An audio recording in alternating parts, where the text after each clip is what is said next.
के बाद अब क्योंकि अमेरिका और ईरान के दरमियान पीस डील होने वाली है, किस तरह से इसे देखते हैं? मुझे लगता है कि ये ईरान के अवाम की कामयाबी, उनके इस्तेकाम की कामयाबी है।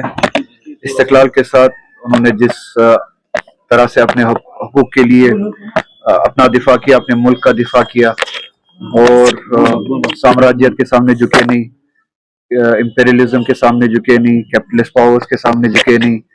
उन पे हर कोई हरबा इस्तेमाल किया गया, हर कोई पावर जो है, पॉसिबल पावर जो था इन इंपीरियल पावर्स के पास, वो इस्तेमाल किया, चाहे वो मिलिट्री माइट हो, स्ट्राइक भी किया गया, हमला भी किया गया पूरे मुल्क पे, मजहबी क़यादत भी शहीद की गई, सियासी क़यादत भी, दफाई क़यादत भी जो है शहीद की गई उनकी, और इकनॉमिक ताकत का भी उनके खिलाफ इस्तेमाल किया गया। 40 साल से सैंक्शंस लगे थे इस मुल्क के खिलाफ, हर तरह के सैंक्शंस। ये दवाई भी इंपोर्ट नहीं कर पाते थे बाहर के ममालिक से, क्रिटिकल इलनेसेस के लिए जिन दवाइयों से इलाज होता है वो दवाइयाँ भी ये 40 साल से इंपोर्ट नहीं कर पाते थे।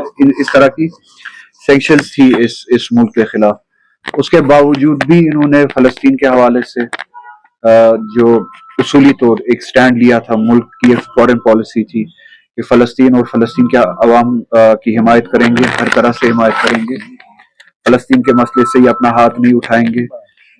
एक्सेस ऑफ रेजिस्टेंस जो है लुबनान, उसमें एक अहम मुल्क है फ़लस्तीन के साथ साथ, लुबनान के दिफा के लिए हमेशा कोशा रहेंगे और उनका सपोर्ट करेंगे, और इसी तरह से अपने दिफाई मामलात में 40 साल तक जो इन्होंने स्टैंड लिया था उस पर मुस्तहकम रहे। इन्हीं 40 सालों में फ़लस्तीन के लिए, लुबनान के लिए सैंक्शंस भी उठाए, सैंक्शंस का भी इन्होंने मुकाबला किया और जंगों का भी मुकाबला किया। आखिरी जंग जो आपने देखी थी बदतरीन जंग थी, जिसमें जैसे कि मैंने कहा कि सारी क़यादत शहीद की गई। उसके बावजूद भी इस सारी ताकत को ईरान के डिमांड्स के सामने झुकना पड़ा और कबूल करना पड़ा। न्यूक्लियर वेपन्स के हवाले से 40 साल से ही ईरान का स्टैंड ये था कि वो न्यूक्लियर वेपन्स बनाना नहीं चाहते, एटॉमिक वेपन्स वो बनाना नहीं चाहते। आयतुल्लाह खामनी का फतवा भी था इस हवाले से कि न्यूक्लियर वेपन्स का इस्तेमाल हराम है, तो वो न्यूक्लियर वेपन्स पहले से ही बनाना नहीं चाहते थे। तो जो आज इस नेगोशिएशन में ये कहा गया है कि ईरान न्यूक्लियर वेपन्स नहीं बनाएगा, तो ये अपने स्टैंड से कोई ईरान नीचे नहीं आया, पीछे नहीं हटा, ये पहले ही उनका स्टैंड था। उसके बरक्स जो सैंक्शंस है उनको उठाने की बात की गई है नेगोशिएशंस में। स्ट्रेट ऑफ हॉर्मुज़ को जो है खोलने की बात की गई है, यानी अमरीकी प्रेजेंस वहां पे नहीं होगी स्ट्रेट ऑफ हॉर्मुज़ में। वो दूसरी कामयाबी है ईरान के लिए। ईरान के अतराफ में जितनी भी मिलिट्री प्रेजेंस है अमरीका की, वो मिलिट्री प्रेजेंस जो वो हटाई जाएगी ईरान के नेबरहुड से। इससे बड़ी कामयाबी मुझे नहीं लगता है कि इस तरह के मुल्क के लिए होनी चाहिए, जो 40 साल के सैंक्शंस का शिकार था और अकेला था, उसके बावजूद लड़ रहा था और पूरी ताकत को इस पर मजबूर किया, इसराइल को भी, अमेरिका को भी और वेस्टर्न पावर्स को भी, कि वो ईरान के नेबरहुड से अपनी मिलिट्री प्रेजेंस को खत्म करे। जो पैसा फ्रीज हुआ था, ईरान का जो जायज पैसा था, तिजारती पैसा जो था इस स्टेट का, वो अनफ्रीज करने की बात की गई है। और ईरान ने जो है इसके मुकाबले में ना रेजिस्टेंस से अपनी हिमायत हटाई है, ना इस तरह की कोई कंडीशन कबूल की है कि वो रेजिस्टेंस से, चाहे वो फ़लस्तीन हो, चाहे वो लुबनान हो, हिजबुल्लाह और हमास हो, उनसे अपनी हिमायत हटाएंगे, इस तरह की कोई कंडीशन उन्होंने कबूल नहीं की है। ना यूएस और इसराइल की हेजेमनी को रीजन में कबूल करने की कोई कंडीशन उन्होंने कबूल की है। तो मैं कहूँगा कि जो कुर्बानियाँ ईरान के अवाम ने दी है, ईरान की क़यादत ने दी है, उस कुर्बानी ने रंग लाया। ईरान के अवाम ने जो इस्तिकामत दिखाया, उस इस्तिकामत ने रंग लाया। और ये हमारे मुल्क के लिए भी, हिंदुस्तान के लिए भी मुझे लगता है एक सबक होना चाहिए कि इंपेरियल पावर्स के खिलाफ कैसे लड़ा जा सकता है। ये मुल्क जो रीजन में, खिते में इन्हीं कॉलोनियल पावर्स के खिलाफ एक बड़ी ताकत माना जाता था। पिछले 12 साल में मोदी की रिजीम में ये इन्हीं इंपीरियल पावर्स के सामने झुकता आया है। हम एक लीडरशिप मुकाम से अब कंप्रोमाइजिंग मुकाम तक आ चुके हैं। एप्स्टीन रिजीम के सामने हम झुक चुके हैं।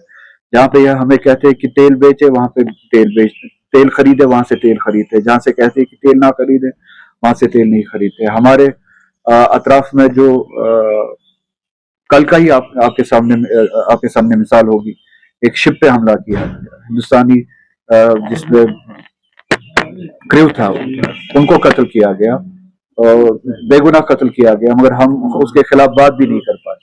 तो इसी तरह से जो ईरान पे जब हमला हुआ हम खामोश रहे, हम अपने प्रिंसिपल स्टैंड से पीछे हटे। उस वक्त हमने दिखाया कि हम इंपीरियल पावर्स के सामने कैसे कमजोर हो चुके हैं। ट्रेड डील में हमें डिक्टेट किया जाता है अमेरिका और इसराइल की तरफ से, अमेरिका की तरफ से ट्रेड डील किन कंडीशंस पे होनी चाहिए और हम वो कंडीशंस कबूल करते हैं। तो हमारा मुल्क हिंदुस्तान जो वो लीडरशिप के पोजीशन से नीचे आया है और उसके बरक्स ईरान ने ये दिखाया कि वो उसूल के बुनियाद पे एक ताकत का मुकाबला कैसे कर सकते हैं। और मैं ये भी इस बात में दोहराऊंगा, मैं जम्मू कश्मीर की आवाम से भी इसी मिसाल को कोट करते हुए कहूंगा कि हम भी इसी तरह से अपने जायज आईनी हुकूक कॉन्स्टिट्यूशनल राइट्स के लिए पुरअमन जदोजहद लड़ सकते हैं। अगर 40 साल से एक कौम जिनकी इकॉनमी को तबाह किया गया, जिनकी लीडरशिप को तबाह किया गया, जिनके मुल्क को तबाह किया गया, लीडरशिप को शहीद किया गया, वो अपने हुकूक के लिए अगर वो लड़ सकते हैं तो हमारे आईनी हुकूक है, हमारे कानूनी हुकूक है, हमें इसी मुल्क के आईन ने कुछ हुकूक दिए हैं, उन हुकूक के लिए हमें लड़ने से कौन रोक रहा है। इस तरह के प्रिंसिपल्स हमारे लिए भी जो है सबक है कि हम अपने हुकूक के लिए लड़ सकते हैं। और इसी के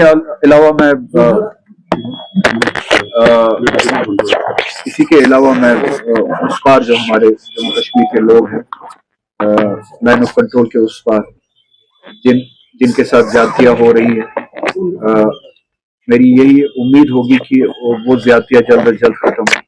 हम जम्मू कश्मीर के अवाम गोली का शिकार, ज्यादतियों का शिकार इस तरफ भी हो रहे, उस तरफ भी हो रहे। हम इस तरफ कभी PSA, UAPA, कभी 2019 के फैसलों के शिकार होते और कभी सिक्योरिटी फोर्सेस के ज्यादतियों का शिकार होते। चाहते हैं कि ये ज्यादतियां जो है इस तरफ भी खत्म, उस तरफ सिक्योरिटी फोर्सेस की गोलियों का शिकार होते हैं, उस तरफ 2019 के फैसलों का जो असर है हम पे आज दिख रहा है। इस तरह के फैसले उस तरफ भी दहाइयों से लिए गए हैं और वहाँ की आवाम को भी जो है पावरलेस किया गया है। उनकी भी वही डिमांड है कि उनको इख्तियारात दिए जाए अपने रीजन को चलाने के लिए, उनके खित्ते को चलाने के लिए उनकी बात को मुकद्दम माना जाए। उनके हाथ में इख्तियार है, वो फैसला लेने में इख्तियारात और वो कोई डिमांड जो है नाजायज नहीं है। वो ऑटोनॉमी, वो अथॉरिटी, वो ऑटोनोमस एडमिनिस्ट्रेटिव जो अथॉरिटी है वो उस तरफ के लोगों को भी मिलनी चाहिए, वो इस तरफ के लोगों को भी मिलनी चाहिए। दोनों ममालिक को इन जायज डिमांडों को सुनना है। हमने ऑटोनॉमी के लिए एस्पायर किया था, न कि गुलामी के लिए, ना उस तरफ ना इस तरफ। ऑटोनोमस स्टेटस हमारा रेस्टोर किया जाए उस तरफ भी और इस तरफ भी, और लोगों की डिमांड्स को जो है इज्जत से सुना जाए, न कि गोली से जवाब दिया जाए, चाहे उस तरफ हो चाहे इस तरफ। लोगों की जायज बातों को सुना जाए, चाहे उस तरफ हो या चाहे इस तरफ हो। इस तरफ लोगों की बातों को UAPA, PSA से न दबाया जाए। इसी तरह से वहां भी सिक्योरिटी फोर्सेस की बातों से लोगों की जायज डिमांडों को न दबाया जाए। पीसफुल डेमोक्रेटिक कॉन्स्टिट्यूशनल राइट्स की बात अगर उस तरफ होती है या इस तरफ होती है, उन बातों का जो है एहतराम रखा जाए। ये कत्ले आम, ये UAPA का इस्तेमाल, ये PSA का इस्तेमाल, ये 2019 के जैसों की अथॉरिटेरियन फैसलों का इस्तेमाल दोनों तरफ से जो है बंद किया जाए। बहुत बहुत शुक्रिया।